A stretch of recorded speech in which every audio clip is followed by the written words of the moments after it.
Over 1 million people have been displaced in Lebanon already, and it's just begun. So it's deeply, deeply disturbing, and I hope that people can, find a way to de-escalate. I mean, this is what we always hope for. No one wants war. Welcome to Brussels, My Love, the podcast with me, Maeve McMahon. That was the voice of Kristen Davis, known to most of us as the much-loved Charlotte from the TV show Sex and the City. She stopped by the Euronews studio the other day and expressed her dismay at how chaotic the world is right now. And she's right. Lebanon is now bearing the brunt of a fragile US-Iran truce, with hundreds killed this week and even more displaced. So this week on Brussels, My Love, the podcast, we want to reflect on this fragile ceasefire and zoom deep into the energy and cost of living crisis looming as a direct consequence of the war. So warm welcome to our guest this week, Federico Oliveira da Silva, Head of Energy at BEUC, that's the European Consumer Organisation. Welcome. Thank you. Dimitar Lilkov, Senior Research Officer at the Wilfred Martens Centre, that's the think tank affiliated with the European People's Party. Welcome. Thank you. Pleasure to be here. And our very own Marta Patsego, who reports on energy and the environment for Euronews. Thanks for coming. Thank you, Maeve. How are you all doing? Great. Yeah, all good. Thank you very much. Good. Enjoying the sunshine in Brussels this week. We also had a glimmer of hope with the announcement of that fragile ceasefire that was a starting point for further negotiations to end the war. It put this week a little pause to the world chaos, but just for about 5 minutes. Global oil prices fell sharply and stock markets jumped after the announcement, as it included the reopening of the key Strait of Hormuz. But then they jigged again, and it felt like we went back to square one. Because, Dimitar, Europe is, of course, highly exposed to price shocks, supply chain disruptions, and knock-on effects on food and industry. What is your assessment of the situation? You mentioned the word fragile, Maeve, when it comes to the ceasefire. Fragile also applies to the whole system of energy security or energy insecurity we have, unfortunately. There is a bit of good news, though. Good news is that the exposure is not that high as we saw in 2022 when it comes to skyrocketing gas price, for example, because Europe sources a relatively small percentage of its LNG from the Strait of Hormuz and a small part of oil. But, as you mentioned, knock-on effects, food price, inflation, and specifically jet fuel and diesel. This is the kicker. They're the things to look out for. They are the kicker. But thank you for bringing us a little bit of good news. We all need some these days. But Federico, from a consumer perspective, what are Europeans already feeling from this disruption? So consumers are quite concerned because prices have already increased. If you now go and you need to fuel your car at the pump station, you're already paying more than you were paying a month ago. And that's very concerning because you're paying quite significantly more. And our members, so national consumer organizations, have been quite busy advising consumers on how they can save money, whether it's the right time to change contract, but also monitoring the market because there are players who are profiteering from the crisis and trying to basically earn more at the expense of consumers. And we're noticing that. I mean, myself, I was actually already booking my flights for Christmas to go back to Ireland this year, and the costs were huge. Yeah, absolutely. So on top of what's happening at the moment, we're already coming from a cost of living crisis. Prices were already high. They're now increasingly higher. So it's clear that something needs to be done from the energy perspective in the EU.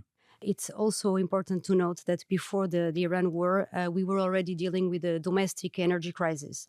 And this was even further highlighted in February during the industry summit in Antwerp, where the industry leaders have asked the EU leaders for bold and urgent action. It's important to note indeed that the Commission, the EU here, they have mostly an advisory role, and they are encouraging EU countries to do what they can within the available possibilities, within the law, let's say, for lowering energy bills. And so at this point, we had a domestic crisis that grew into a global energy crisis. And so some countries across some EU countries started taking measures to address the problem by cutting national taxes, by trying to touch the VAT, which, by the way, has been a problem. The Commission has flagged Spain and Poland because of that. So it's interesting to see that they have been asked to take measures.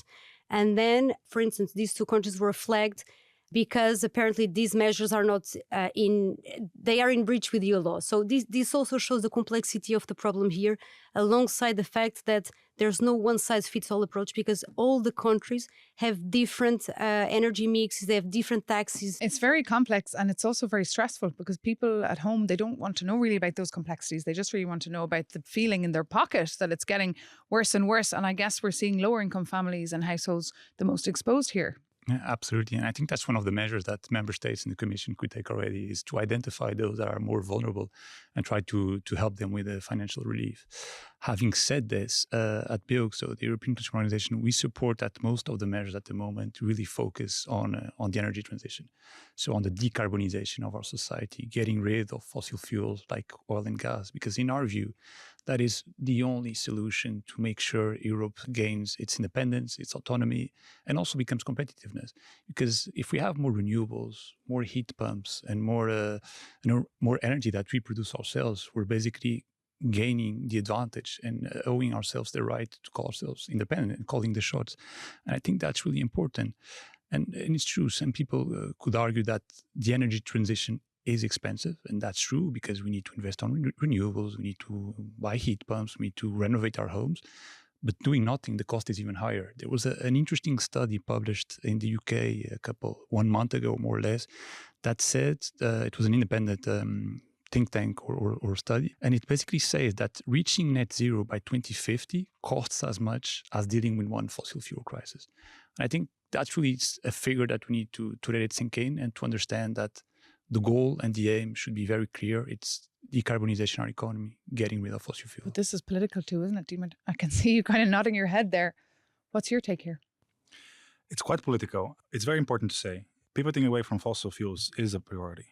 Nobody wants to deal with the Gazprom crooks or the oligarchs in the Middle East when it comes to our energy security. So we fully agree on that. But there's this nuance which has been neglected. Last 5 years, we spent a lot of money on decarbonization, and results are there. Our electricity grids is getting greener, so this is great. But things which are really omitted in this discussion is that electricity is only 20% of our energy consumption. Most of industry, heating, transport, manufacturing, heavy production, this still relies mostly on fossil fuels. These are the so-called hard-to-abate sectors. And these sectors are essential for our livelihoods. So the all-in on decarbonization can get us so much, but up to an extent. That's the problem here. And this is a nuance in the conversation, that we need to be pursuing both, investing in renewables and decarbonization, but also being mindful that most of our economy, unfortunately, is still set on fossil fuels. And if we just decide to ban or penalize fossil fuel usage, this is not going to get us anywhere, is it? And that's why this crisis can't really trigger permanent change, Martha, because of course these things take time. Yes, the problem here, as you were mentioning the grids, so there is a challenge that you will have, because they will need to upgrade the grids, and this is going to cost them more than 1 trillion euros by 2040. And this is a massive amount of money that they will have to raise, because without proper grids, the renewable power that they have, and the EU is quite good at producing it. By the way, they have 47.3% of the bloc's total electricity last year based on clean power. But the more they produce, they need to have a decent grid. Otherwise, the grid is not going to transport the energy where it should go. So this is going to be a very big challenge for the EU, but they are clearly still eager, and they will definitely continue following the energy transition. And we do, of course, have the EU Commissioner from Denmark, Dan Jorgensen. He's in charge of energy, and he's been calling on people over the past couple of weeks to fly less, drive less, consume less energy. Is that fair to put the kind of blame on consumers back home, or the responsibility? I wouldn't take it as putting the responsibility on consumers, but it is a situation that we need to take very seriously. Is it that bad, is it? We don't know. Yeah, again, even with the ceasefire, we think the implications of this crisis can last a long, long time. The president of the European Central Bank, Christine Lagarde, mentioned last week that no one really knows the full impact of this crisis. But even with the ceasefire, it will have a lasting effect. So we can expect higher prices in the upcoming winter than in the previous winter. But yeah, I think really important, and I agree with what was said, it's not a measure that we should take from today for tomorrow, but it's important that the goal is there. it's important that there is an unanimous support at EU level, at the member state level, that the way to prevent this from happening in the future is with the decarbonization of our economy and getting rid of fossil fuels. Of course, this will take time. Of course, it needs investment. But again, not doing anything, it will cost higher. And there are figures now showing up that show that the countries that invested more on renewables over the past few years, namely since 2022, have now electricity prices at a much lower price than others that haven't. So there are figures that show that there are benefits when people invest. Of course, it takes time, but again, it's important that the whole EU is united on this front from a security angle, independence, competitiveness, and consumer welfare, of course. Some countries are doing well when it comes to electricity prices because of renewables. They got it right. But also we have the example of Germany. Most expensive German energy transition in history so far, one of the highest electricity prices in Germany. So it's a mixed bag. But maybe back to your point on the commissioner's appeal to travel less. And I mean, if we are in a crisis, fair enough. If it is about conspicuous consumption and luxury travel, fair enough. But try telling this to people who use their car for everyday commutes or getting their family back home or you name it. So this is very tricky, and it's interesting because this is something I've noticed in the Brussels crowd specifically. I don't want to name drop the commissioner or something, but there is this thinking in Brussels. I call it energy austerity kind of thinking. It corresponds a bit with the degrowth mentality. Use less, consume less. Let's kind of shrink so that we go and we optimize. And of course, energy efficiency is something which is needed, which should be done. But this whole thinking of energy austerity is close to a degrowth mentality, so we can shrink our consumption so we can fit those coveted climate goals and those coveted energy efficiency. And I'm standing more from a position of let's have energy abundance. Let's make sure that we have a model in Europe where renewables and traditional sources, but we have sufficient enough energy for households and industry, and not this precarious model where we're just on the brink of crisis all the time. We were wondering how people who live here in Brussels were feeling and if they had already started changing their habits due to the ongoing crisis. So we actually sent our reporter, Luca Gribiskaite, to the streets of Brussels to ask them. It changed the way I'm using the car. I'm now using it less than before. I'm thinking of turning to another solution, to electric or something like that on the long run, if the crisis will continue. My car, yes, but that I don't use it a lot, so it's not, for the moment, it's not a problem for me. I mean, I'm not driving, and at home I didn't feel like a huge difference yet, so nothing's changing right now. My car is in diesel and it's quite expensive now. It's like high. No, I've been driving just as much, like if not more. I haven't really considered it. Maybe that's bad, but yeah.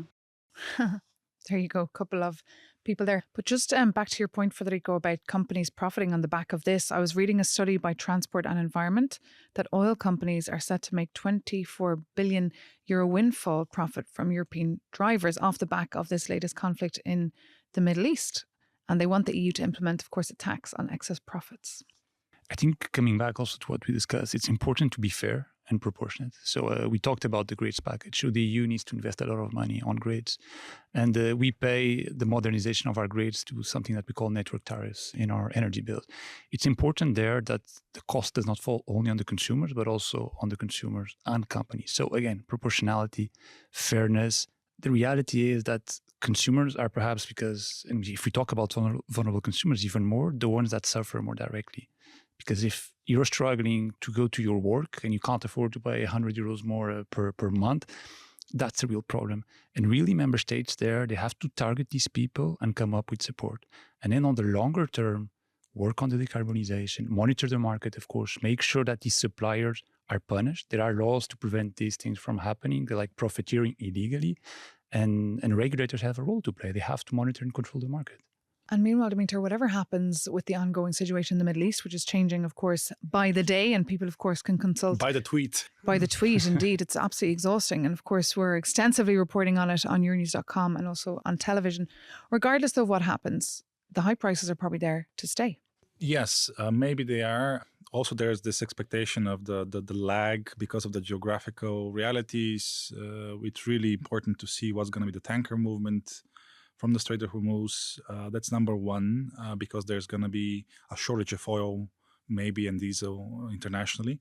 The other tricky thing for the EU is the competition with Asian markets. Because as I said in the beginning, we don't source much of our LNG from Strait of Hormuz or from Qatar. We do get some molecules from there, but it's not more than 10%, let's say, of our overall cargoes. But we are in very, very tough competition with the Asian markets, which are more exposed, and they will be on the hunt for these supplies.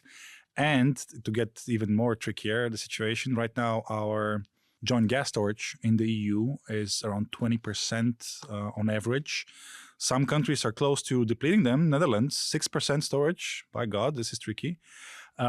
So we need to refill those storage spaces over the summer, which will be more costly this year around. But it's imperative we do to 89% levels because of coming winter, because of the indirect war we are with the Russian Federation and the fact that they're still using energy as a weapon against us. So challenges are there.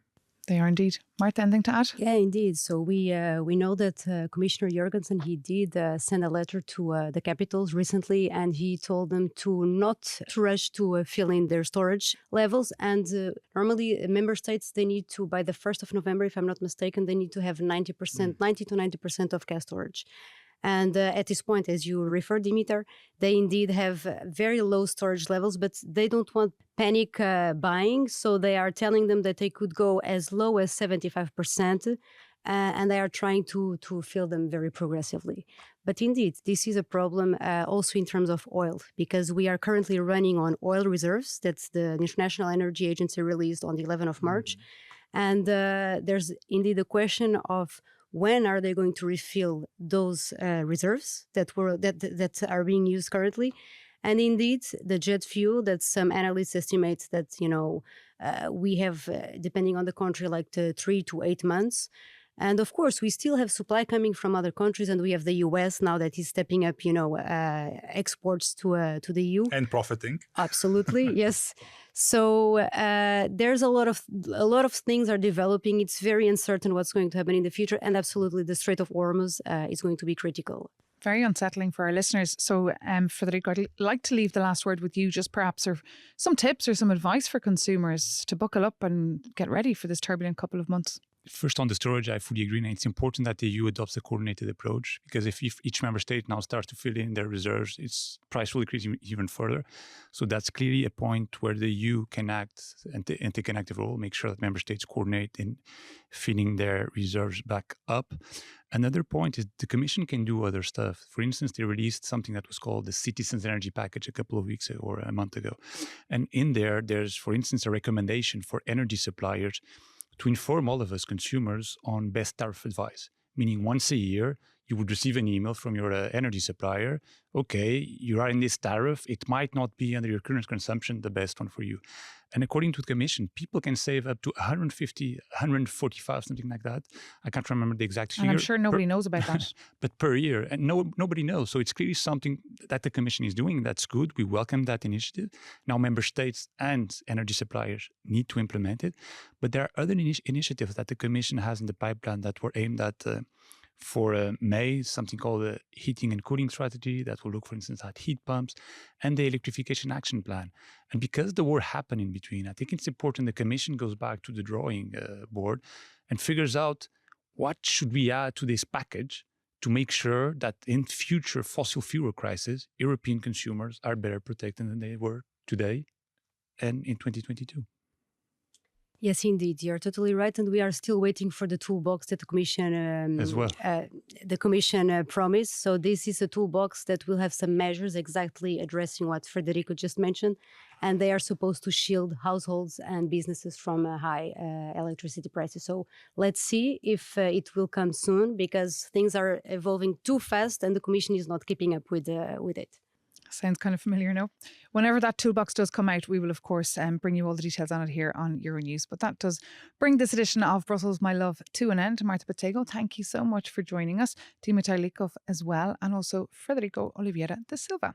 Thank you so much as well to Thank you very much. our sound technician, Yorgos Levaditis, our podcast producer, Alicia Carnivali, and our social media aide, Rebecca Spinasso.